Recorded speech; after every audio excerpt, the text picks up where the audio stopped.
Hey guys, welcome to today's Vlogmas video.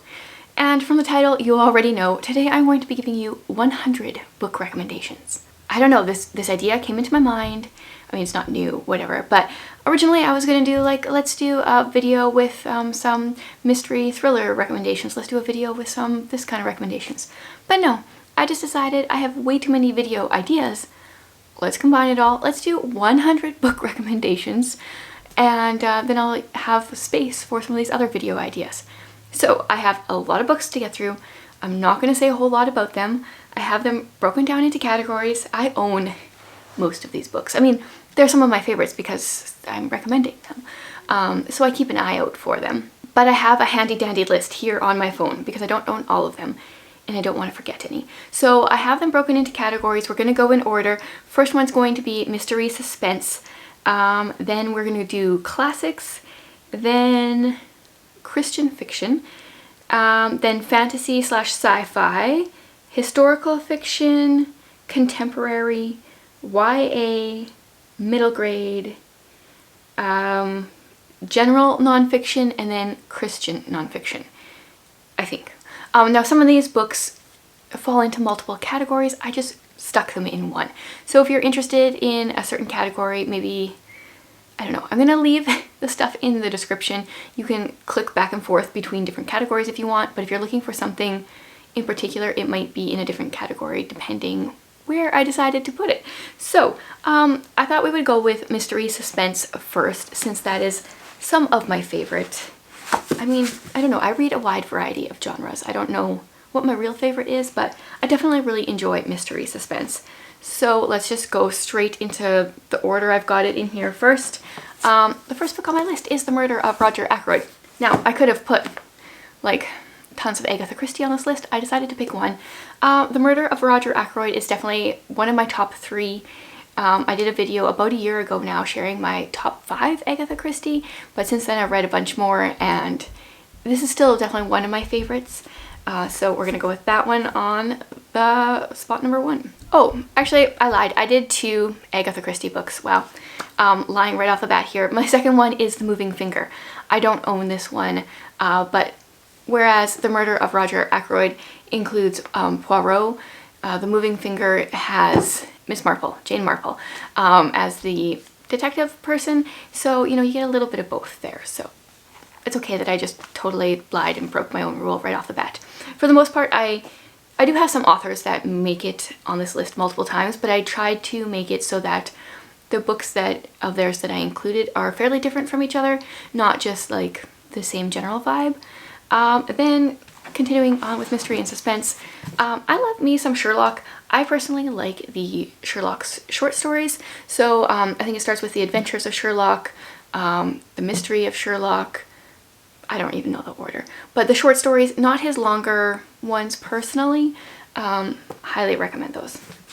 Next up, it is a trilogy, but I've got book 1 here. It is If I Run by Terry Blackstock. This series, but especially this book, it just like dives right into the mystery suspense right off the bat. I remember reading this. This was shortly after we had got 2 foster boys, so I like tried to busy the kids while I read because I just wanted to know what was going on, and I still read it really fast even though I still had to do some mothering things at the time. Yeah, this one, if you like fast-paced books / series, highly recommend this one.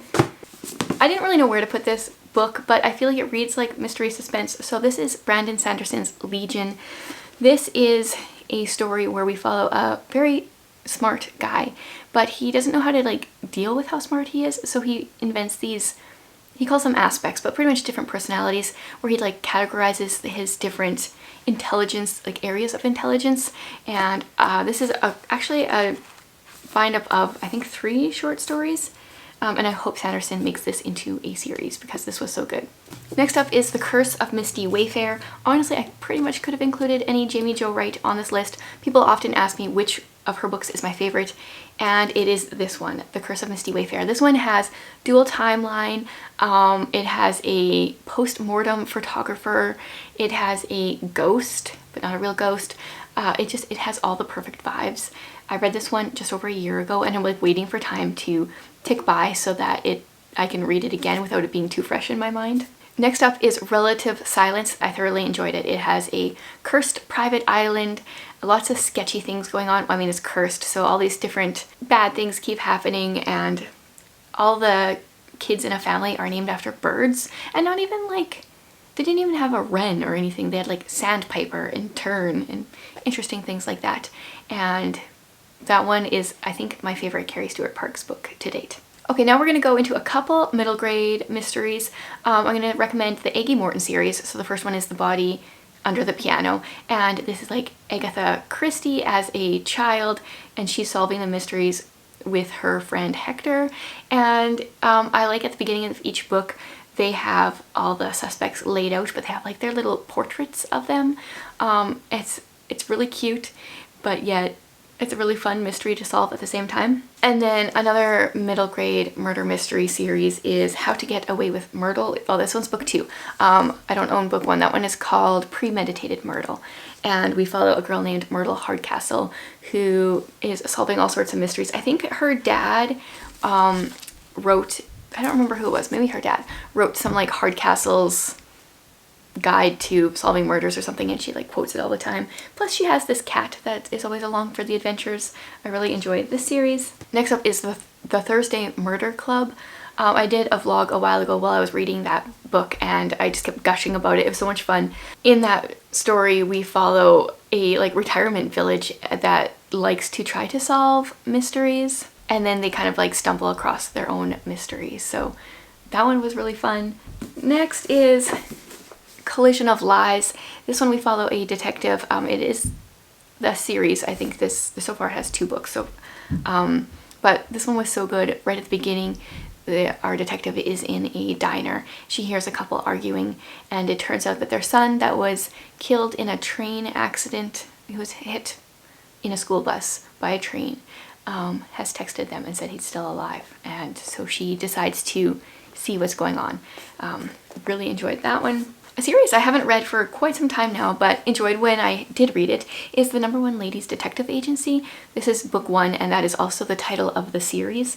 We follow a Botswanan woman who opens up her own detective agency, and this is like a really good combination of mystery and yet Africa, because some of the mysteries, or even the way things happen, it's so African. It just, yeah, I like the setting. It's been a while since I have read one of these, though. I should read another one. And then my last one in this category is Mind Games. This is the first book in the Kaylee Quinn profiler series. So they're like behavioral analysts, profilers, and the main character, her father, was a serial killer. So she's kind of like dealing with some of her past and also trying to solve crimes that are going on. And as someone that really enjoys psychology, I really like hearing some of the reasons behind why they profile people the way they do. Okay, that was a lot of books in a few minutes here. I gotta go faster or this is gonna take forever, but I'm trying to not talk too fast, although that is my natural tendency. Okay, we're gonna go into classics next, and this is totally where I just like break my rule and have a bunch of the same author right off the bat here. We're just going to go into L.M. Montgomery. I have not read all of her books yet. I'm working on it. Really loving them all. I have 3 of her books on this list. The first one is The Blue Castle. In this one we follow a woman who is told that she has about a year left to live, and she decides to change her life. It made me think so much about what would I do different if I was told I only had 1 year to live. Yeah, so there's that one. And then, I mean, I have to say the Anne series. I got out Anne of Green Gables, but honestly, I'm currently reading book 5, and so far this one's my least favorite, but obviously you gotta start with the beginning. But this is just like wrapping yourself in a cozy warm sweater. I have been so enjoying this series. And then what is actually my favorite L.M. Montgomery I think is The Story Girl, and the companion book, the second one, is called The Golden Road. In this one we follow Sarah Stanley, who goes to Prince Edward Island to live with her cousins in Avonlea, and she is known as the Story Girl because she has such an imagination. She's always spinning these tales, and they're not like lies, but they're just imaginative tales about things that she sees in the woods and stuff like that, and I really enjoy this series. And then we've got North and South by Elizabeth Gaskell.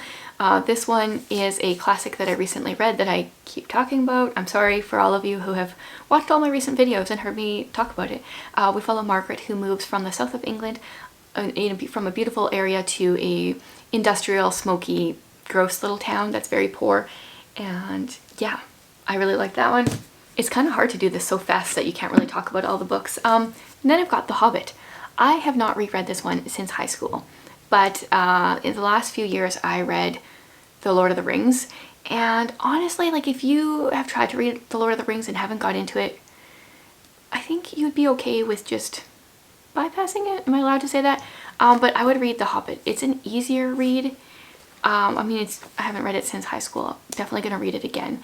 But I liked getting kind of like starting to learn about this world.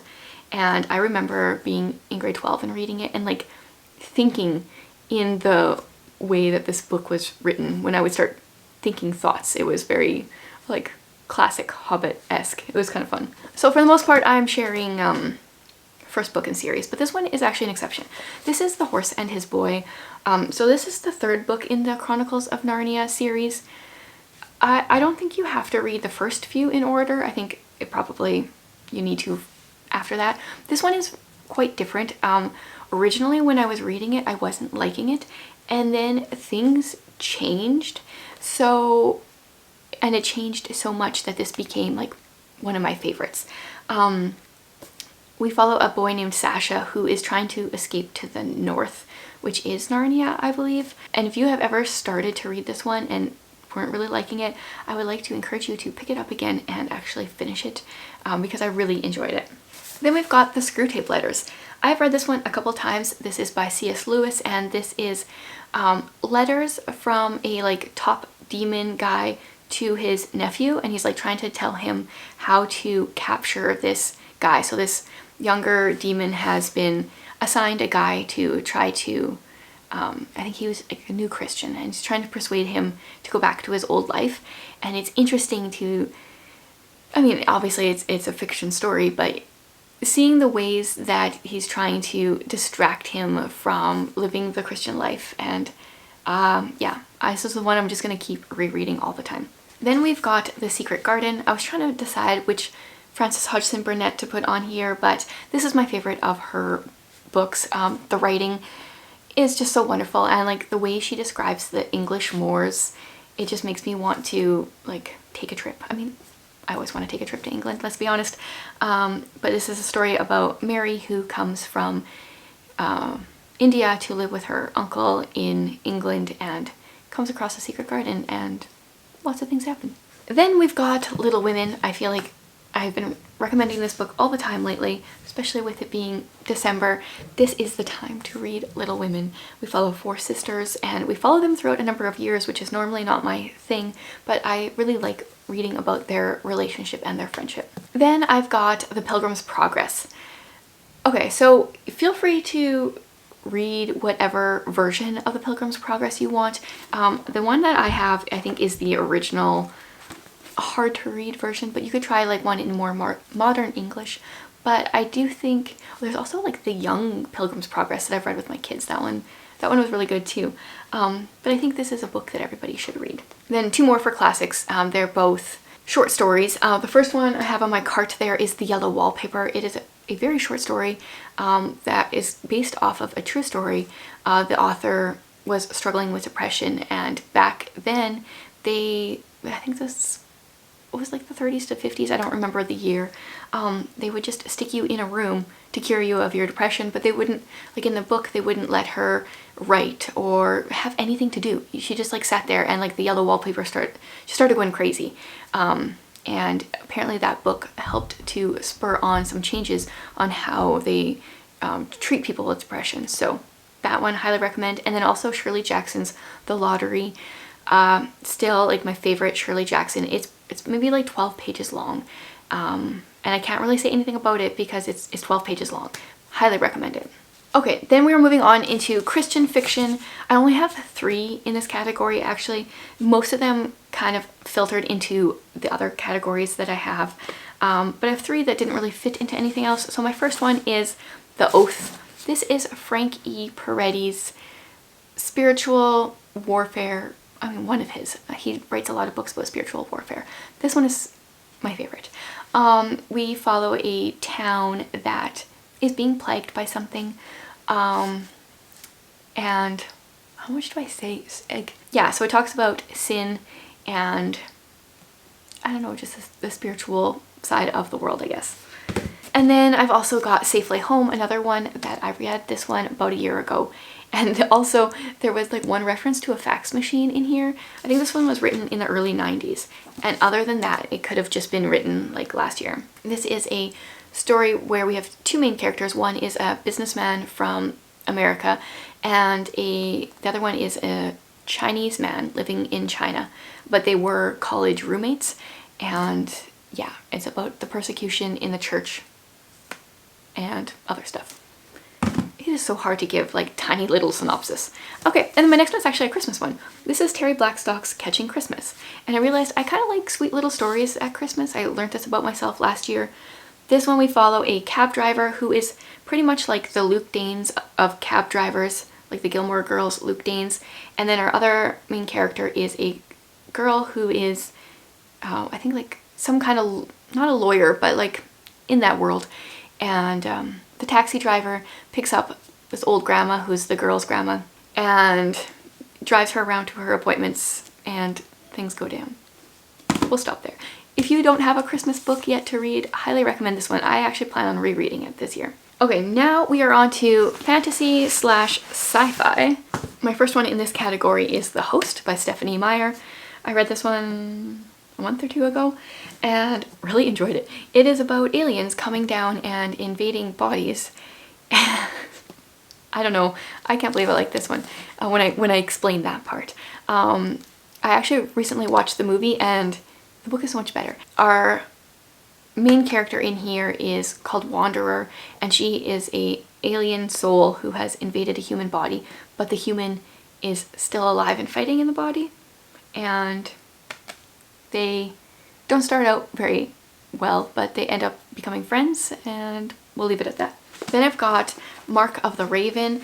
This is a trilogy of the Ravenwood saga, and our main character, Lady Selene, is set to take over her house after her mother. She is the next one in charge, and her family has the power to dream walk, which is like enter people's dreams and do something with it. And she finds out when she turns like 16 or so that her family for generations has been using that power to assassinate people, and she doesn't think that's very cool. So yeah. Another alien one is Skyward. This was probably like my first real sci-fi book that I read. I read it almost 2 years ago and thoroughly enjoyed it. We follow Spensa, who wants to be a pilot, but she lives on a planet where her father was deemed a coward. He was a pilot and he was deemed a coward. So she has a lot of negative stereotypes or ideas that she's trying to fight against, and yeah, really like the series. Then I have Duel of Fire. I listened to, I think, the first 3 books from the series on audio and really enjoyed them. I think it goes on. It felt like they kind of went down. But the general powers in this world are elements, so different towns have different powers. So this one, the main one in the first one, is fire, and our main character doesn't have the ability to use fire, even though her dad is like the top guy. And it involves fencing, and I really enjoyed book 1. And yeah, I just wish it would have like continued to be as good instead of going downhill, but I highly recommend book 1. You can read that one on its own. Then we have Fawkes. This is a historical fiction fantasy about Guy Fawkes, who in real life had the gunpowder plot to kill the king. And in this one, we follow Thomas Fawkes, who is supposed to be Guy Fawkes' son. And they are in a world where there is something called the Stone Plague, which is like slowly turns people to stone. And then people have powers based on their masks. Whatever color your mask is, you can control all the things that are that color. And I just remember reading this book and being like, okay, if I had a green mask, like what are the green things I could control? Or if mine was gray, what could I control? Yeah, so there's that one. Then I'm going to mention Warbreaker by Brandon Sanderson. This is my third Sanderson on the list, but one was sci-fi and one was under mystery. I think Warbreaker is my favorite of his fantasy books. Yeah, so it's set in like the world where some of his other books are, but is a separate book, and I'm hoping Sanderson eventually makes that one into a series. In that one we have sisters. One of them is supposed to go off and marry this prince or a king from this other land, but then the other one ends up taking his place, and there's actually a lot of political things going on, which is not normally my thing. I don't know, Sanderson can make it work for some reason. Then I have Cinder. This is book 1 in the Lunar Chronicles, where they take different fairy tales and have made them sci-fi. So Cinder is Cinderella, and she is a cyborg, and there's also a pandemic going on in this world. I still really like the series, but like book 1, this is just like the perfect one for me. Then I'm also going to mention The Martian. I feel like so many people have watched the movie by now. Like, I feel like the movie and the book really go well together. The book has a lot of language, which I'm not a huge fan of, but I also felt like it was fairly accurate for the circumstances.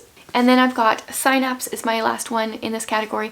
This is a story about AIs, and it made me think a lot about the psychology behind AIs, and I'm realizing this video is going on forever, so we're going to leave it at that and go on to the next section, which is historical fiction. So I don't read much historical fiction. Pretty much all the ones on here I'm not really going to say much about, because they are some of the best, I think, like ones I've heard of a lot. So we've got The Book Thief. This is World War II historical fiction. Yeah, just gonna leave it at that. Then I've got the Guernsey Literary and Potato Peel Pie Society. This is told in letters. This is probably one of my favorites off of this list, like out of my historical fiction. Plus, while I was reading this book, I was contacted by someone that lives in Guernsey, like totally unrelated, and that just makes the whole reading of this, it made it so cool. Then I've got The Boy in the Striped Pajamas. This is World War II, told from the viewpoint of like a 10-ish-year-old boy whose dad is one of the like top guys in a concentration camp, and prepare to bawl your eyes out. Oh, actually this one is not one I really ever hear anyone talk about, but this is Vienna Prelude. This is also, I think this is right, yeah, it's pre-World War II. It's in Austria, and our main character plays violin in an orchestra. Yeah, so it's like seeing World War II just starting to happen, or some of the things that were going on right before World War II. This was really eye-opening to me, because it's not like pre-World War II, which gets old saying over and over again. It's not really something I had really read much about. So this is the first book in a series, and I haven't read any more from the series, but I probably should. Then we have The Help. I actually read this book after watching the movie, which I almost never do. I almost always read the book and then watch the movie, and I feel like they did a really good job with the movie, and I really enjoyed the book as well. And then we've got As Bright as Heaven. This is set during the Spanish flu, and we follow a family who works at a funeral home. So lots of dead bodies going on. It's not like gruesome or anything, but it's an interesting place to be set when there's a pandemic going on. And then another one is Between Shades of Grey by Ruta Sepetys. That one is set during World War II, and we are in Lithuania, and our main character gets sent away to a concentration camp in Siberia, I want to say. I don't remember exactly where, and it's about learning to endure the freezing north, and yeah, that was a good one. Okay, and then I've got only 2 books on the contemporary side of things here. I don't read much contemporary. Like straight up romance I don't read, and contemporary I just don't normally enjoy. So I have 2 books on this list, and they are both by the same author. The first one is A Man Called Uwe. That's by Frederick Bachman, and that's a story about an old man who honestly he just wants to commit suicide. He's very depressed, but his neighbors keep getting in the way, and it made me realize what a difference being a good neighbor can be.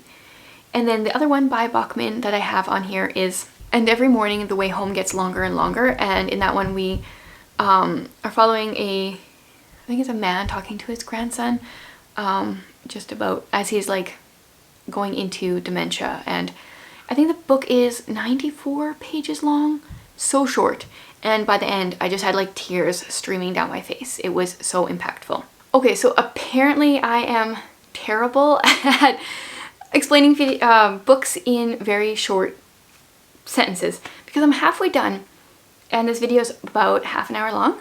So I'm thinking we're gonna make this a 2-parter. So in my next video, we're gonna go over YA, middle grade, and nonfiction.